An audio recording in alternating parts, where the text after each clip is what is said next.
Following the G7 in Britain, another meeting to strengthen transatlantic relations, this time at the summit of the North Atlantic Treaty Organization in Brussels.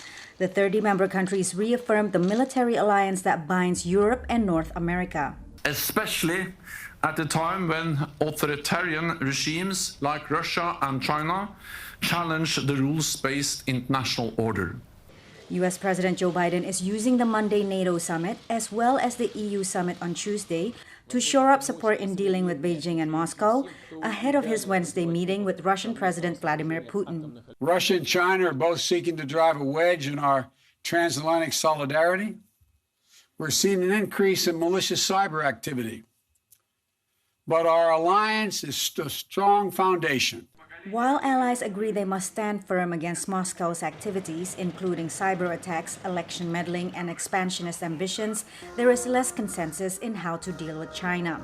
French President Emmanuel Macron said relations with China go beyond the scope of NATO, a military alliance. Il est économique, il est stratégique, il est de valeur, il est technologique. It is economic, it is strategic, it is of value, it is technological, and it is not to divert in any way NATO, which already has many challenges.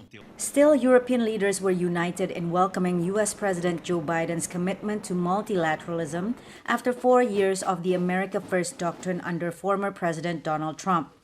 At one point, Trump called NATO obsolete and complained that the U.S. was paying too much for the alliance. We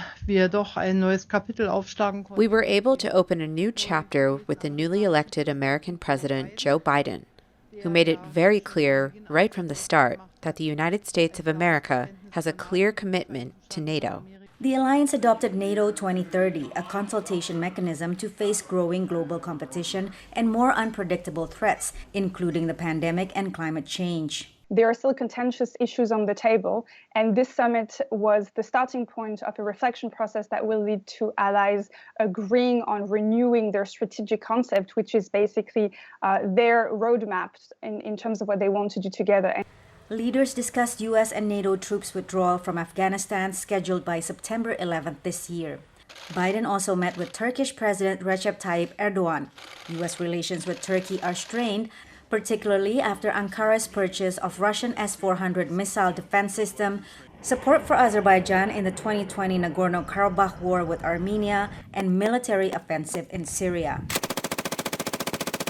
Biden meets EU leaders Tuesday before heading to Geneva to meet Putin. He is as they say, when he used to play ball, a worthy adversary. From Brussels, Patsy Widakuswara, VOA News.